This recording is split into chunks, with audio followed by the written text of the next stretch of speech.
తెలుసుకునే స్త్రీ ఎవరనంటే స్వయాన యేసుక్రీస్తు వారు మాట్లాడిన స్త్రీ. అంటే యేసుక్రీస్తు స్వయాన్ని స్త్రీతోనే మాట్లాడారు. ఇందాక నేను చెప్పిన స్త్రీ లూదియాతో ఎవరు మాట్లాడారు?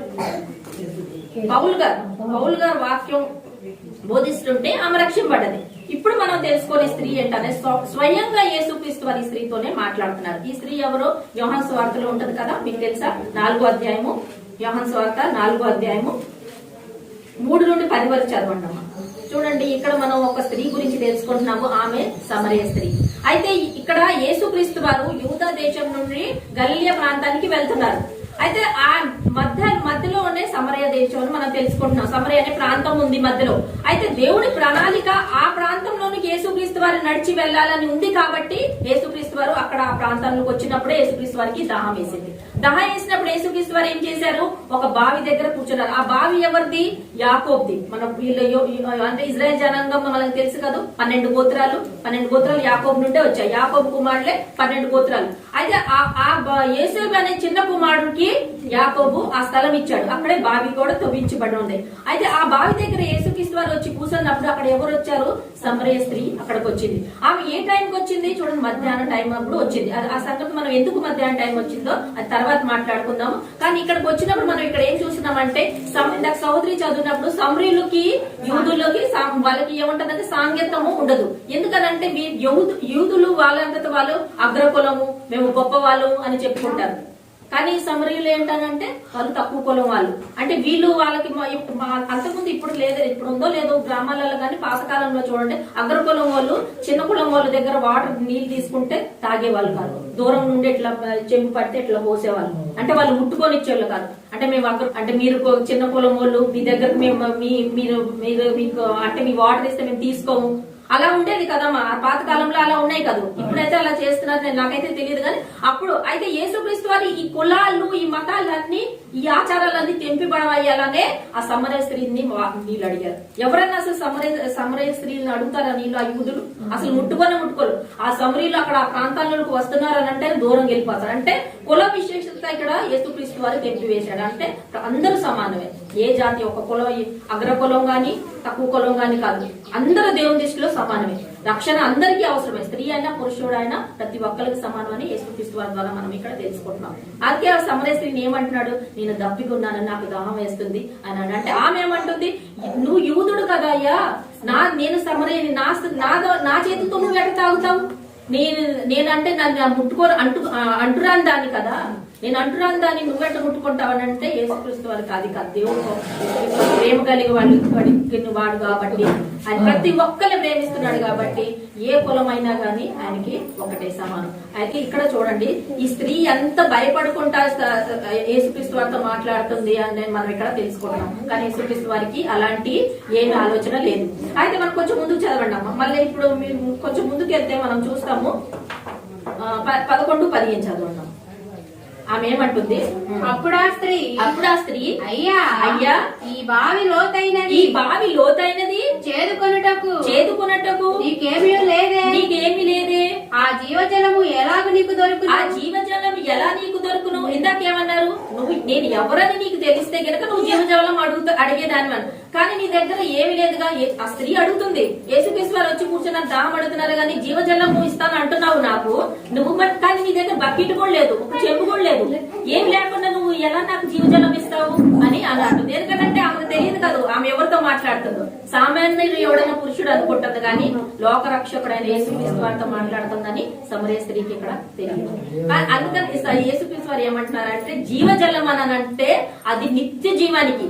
అంటే నేను ఇచ్చే ఇప్పుడు ఈ లోక సంబంధమైన నీరైతే మనం తాగితే 1 గంట 2 గంటలకి మళ్ళీ మనకి దాహం వేస్తుంది. కానీ యేసుక్రీస్తు వారు ఇచ్చే నిత్య జీవజలం అయితే మనకి ఎప్పుడు దాహం ఉండదు. అది మనకి ఆత్మలోకి వెళ్తుంది. ఈ శరీరంలో మనం ఏమంటే చూడండి, మనం ఆహారం తినకుండా ఎన్ని రోజులు ఉంటాం? మా అయితే ఒక 2-3 రోజులు ఉండలేము. వాటర్ తాగి నీళ్ళు తాగకుండా కూడా ఒక 2 రోజుల కంటే ఎక్కువ ఉండలేము. ఆ తర్వాత మనకి ఖచ్చితంగా మళ్ళీ మనకి ఆహారం కావాలి, నీరు కావాలి. కానీ మనకి ఆత్మిక ఆహారం గాని ఆత్మిక జలం గాని యేసుక్రీస్తు వారు ఇస్తుంటే అది మనకి నిత్యానికి ఉండదు. ఎప్పుడు పరలోక రాజ్యంలోనికి మనకి అది మన ఆత్మలోనికి వెళ్ళిపోతుంది. కాబట్టి ఆత్మ ద్వారా మనకి జీవజలం యేసుక్రీస్తు వారు ఇక్కడ మనకి ఇవ్వడానికి, ఈ స్త్రీకి ఇవ్వడానికి దేవుడు ఇష్టపడుతున్నాడు. యేసుక్రీస్తు వారు స్వయంగా. కొంచెం ముందుకు చదవండి అమ్మా. చదువుతున్నారు 11-15 చదవండి. 15 వరకు చదివేసి చదవండి. తానును తన కుమారులను పశువులను ఈ బావి నీళ్లు త్రాగి మాకిచ్చిన మన తండ్రి అయిన యాకోబు కంటే నువ్వు గొప్పవాడివా? యాకోబు కంటే నువ్వు గొప్పవాడివా ఏమంటుంది? మా పితరులు తండ్రులు ఇక్కడ ఆరాధన చేశారు, వాళ్ళకంటే నువ్వు గొప్పవాడివా అని ప్రశ్నిస్తుంది. చదువు అని ఆయన అడిగెను. అందుకు యేసు ఈ నీళ్లు త్రాగు ప్రతివాడును మరలా దప్పికొనెను నేనిచ్చి నీళ్లు నీళ్లు త్రాగువాడును వాడెప్పుడును దప్పికొనడు. అదేంటంటే నేను చెప్పాను చూడండి, ఆత్మిక జలము అయితే మనం పొందితే యేసుక్రీస్తు వారి ద్వారా మనకి ఎప్పుడుకి దప్పికొండదు. అంటే మనం ఏంటంటే ఆత్మిక జలం కోసం ప్రయాసపడాలి, ఆత్మికంగా జీవితం జీవించాలి. ఈ లోక సంబంధమైన ఇవన్నీ మనం విడిచి వెళ్ళిపోతాం కొద్దినాలు. ఏ రోజైతే మనం వర్ణిస్తామో ఆ రోజే మన ఆహారము మన జలం మనతోనే వెళ్ళిపోతుంది. మన దాహం, మనకు ఆకలి గాని దప్పిక గాని ఈ శరీరానికి సంబంధించింది ఆ రోజే మనకి వెళ్ళిపోతుంది. కానీ ఆత్మికంగా మనకి కావాల్సిన ఆకలి దప్పకి మట్టికి ఎప్పటికి ఎల్లకాలం పరలోకంలో ఉంటుంది. అది పొందడానికి మనము ప్రయాసపడాలి ఈ లోకంలో అని యేసుక్రీస్తు వారి ఉద్దేశం కలిగి ఉన్నారు. కొంచెం ముందుకు చదవండి అమ్మా. ఇక్కడ నుండి మనం చూస్తాము సమరయ స్త్రీ జీవితం ఎలాంటిది అనేది ఇక్కడ యేసుక్రీస్తు వారు సమరయ స్త్రీకి తెలియపరుస్తున్నాడు. ఆమె జీవితం ఎలాంటి ఒకసారి చదవండి అమ్మా. 16 చదవండి. 16 యేసు నువ్వు వెళ్ళి నీ పెనిమిటిని పిలుచుకొని ఇక్కడికి రమ్మని ఆమెతో చెప్పాను. చాలా ఒక్క నిమిషం ఆగండి అమ్మా. యేసుక్రీస్తు వారు ఇక్కడ స్త్రీని ఏమంటున్నారు? నువ్వు వెళ్ళి నీ పెనిమిటిని పిలుచుకోరమ్మంటున్నారు. ఎందుకన్నారు ఆ మాట? యేసుక్రీస్తు వారికి ఈ స్త్రీ గురించి అంతా తెలుసు కదా, ఆమె జీవితం గురించి తెలుసుగా. అయినప్పటికీ యేసుక్రీస్తు వారు ఎందుకని అంటున్నారని అంటే ఈమె సమాధానం చెప్తుందని యేసుక్రీస్తు వారికి తెలుసు. ఆమె పెమిటి ఎక్కడ ఉన్నాడో ఏం చేస్తున్నాడో ఫలానా యేసుక్రీస్తు వారి దేవుడు, ఆయనకు అన్ని తెలుసు, సమస్తం ఎరిగిన వాడు.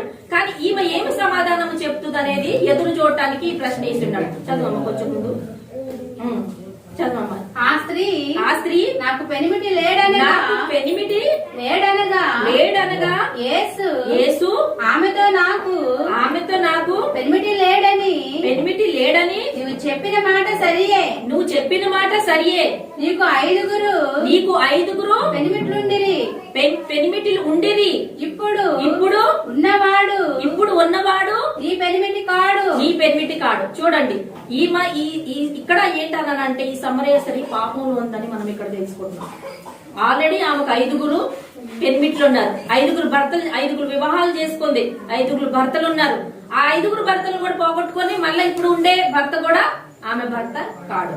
అంటే మనం ఈ రోజులలో చూస్తే లివింగ్ రిలేషన్ అని కొత్త వర్డ్ వాడతారు కదా. అంటే వివాహం కాకుండానే స్త్రీ పురుషులు పట్టణాలలో పాపము, వ్యభిచారము అలా వాటిలలో జీవిస్తున్నారు.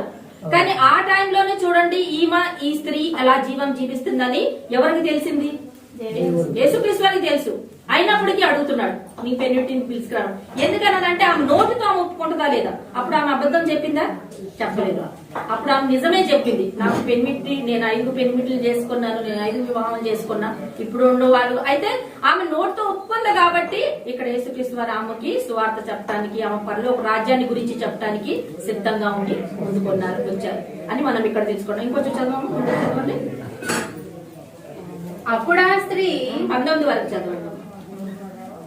అప్పుడు ఆ స్త్రీ అయ్యా నువ్వు ప్రవక్తవని గ్రహించుచున్నాను. ఎందుకనంటే చూడండి, గత జీవితం అంతా చెప్పేశాడు. ఎవరికైనా తెలుసు, ఎంతమంది దాచిపెట్టుకుని ఉంటారు. పాపంలో ఉన్నాను కానీ నేను పాపం చేస్తున్నానని చెప్పుకుంటారా? ఆ గతమైన పాప జీవితంలోనే జీవిస్తూ ఉంటారు. అయితే నేను ఇందాక ఒక మాట చెప్పాను చూడండి, మధ్యాహ్న సమయంలో వచ్చింది ఆ స్త్రీ. ఎందుకు వచ్చింది మధ్యాహ్న సమయంలో? అప్పుడు ఎవరు రావు బావి దగ్గరికి. వస్తే ఉదయాన్నం వస్తారు, లేకపోతే సాయంత్రం వస్తారు. మధ్యాహ్న సమయంలో ఎవరు రారు కదా.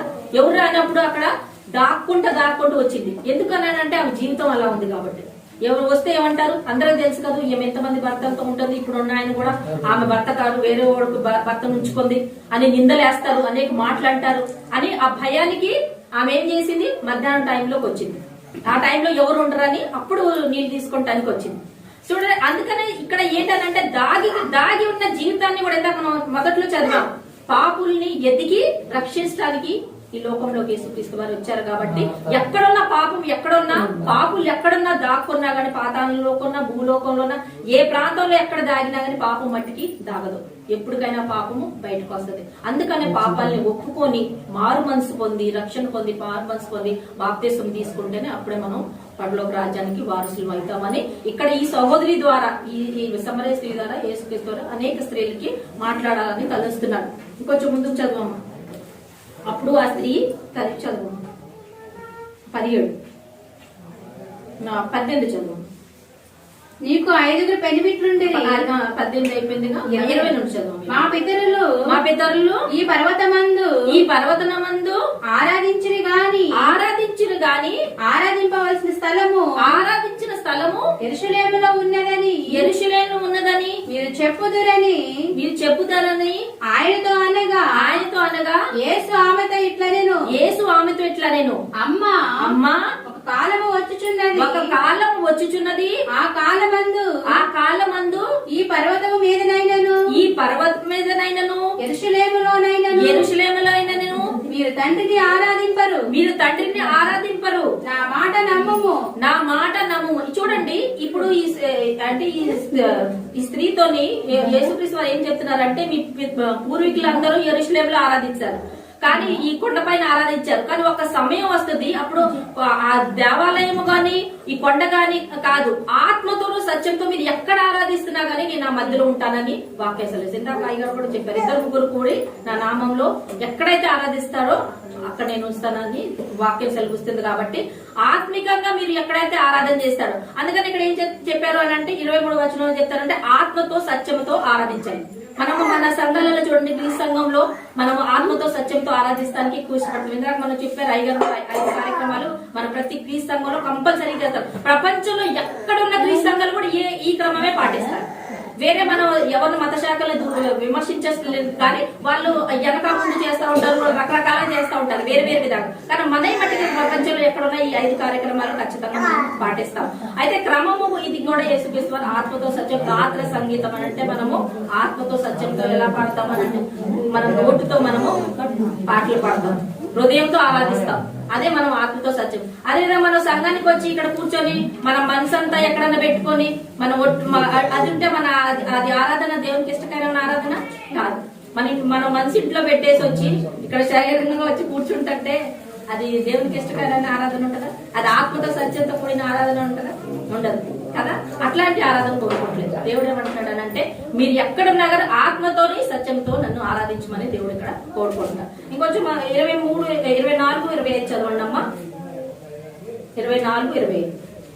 మన దేవుడు ఆత్మ గనక ఆయన ఆరాధించువాడు ఆత్మతోను సత్యముతోను ఆరాధింపవలెను.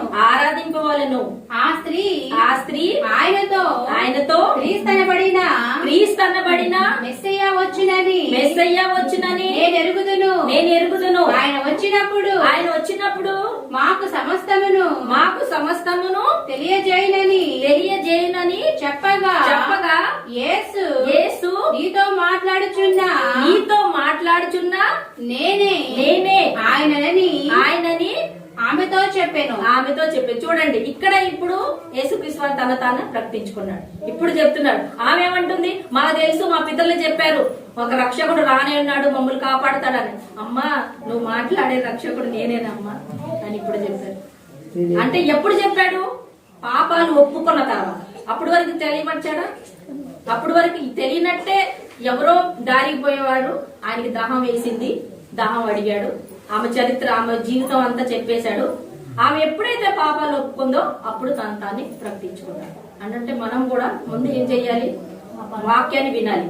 ఫస్ట్ వాక్యం వినాలి. వాక్యం విన్న తర్వాత విశ్వసించాలి. హృదయం నందు, ఇందాక ఆత్మ హృదయం విశ్వసించినాక మనం ఏం చేయాలి?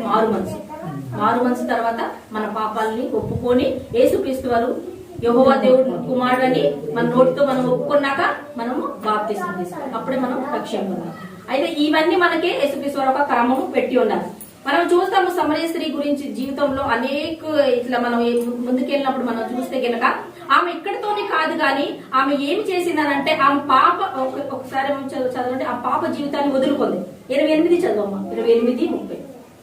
ఆ స్త్రీ తన కొండ విడిచిపెట్టి ఊరిలోనికి వెళ్ళి మీరు వచ్చి నేను చేసినవన్నీ నాతో చెప్పిన మనిషిని చూడుడి. నాతో చెప్పిన మనిషి. ఇప్పుడు చూడండి, ఆ స్త్రీ ఏం చేసింది? ఆమె బావి దగ్గరికి వచ్చినప్పుడు ఏం తెచ్చుకుంది? ఆమె కొండ తెచ్చుకుంది. ఆ కొండ ఏంటి? పాపంతో నిండిన కొండ. ఆ కొండను ఏం చేసింది?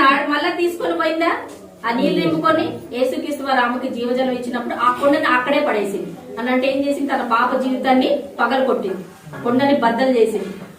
అది చేయకుండా ఆమె తీసుకొని వెళ్తే గనక ఆమె పాప జీవితము మళ్ళీ అలానే సాగినట్టుగా. కానీ ఇక్కడ ఆమె ఏం చేసిందంటే ఆ కొండని ఆడ పడేసి తన పాపాన్ని వదిలిపెట్టి గ్రామంలోనికి వెళ్ళి ఏం చేస్తుందంటే సువార్త చెప్పింది. ఆమె ద్వారా గొప్ప అనేకులు ఆమె ఎవరైతే నాతో మాట్లాడారో నా జీవితం అంతా చెప్పేశాడో ప్రవక్త యేసుక్రీస్తు వారు నేను స్వయంగా నేను చూశానని ఆ గ్రామానికి వెళ్ళి అందరికీ ఆమె సువార్త చెప్పి వాళ్ళందరినీ పిలుచుకొచ్చింది. మళ్ళీ ఒక స్త్రీ ద్వారా చూడండి గ్రామమే రక్షింపబడ్డది. మనం స్త్రీలు ఒక్కరికి ఏమైనా సువార్త చెప్తున్నామా? ఎన్ని వాక్యాలు వింటున్నాం? ఎవరున్నాను ఒక్క ఆత్మని రక్షిస్తున్నామా? పెద్దమ్మ ఎన్ని సంవత్సరాలు వాక్యాలు వింటున్నారు? పెద్దమ్మలు ఎన్ని సంవత్సరాలు వాక్యాలు వింటున్నారు? 30 సంవత్సరాలు వాక్యం వింటున్నారు. ఒక్క ఆత్మల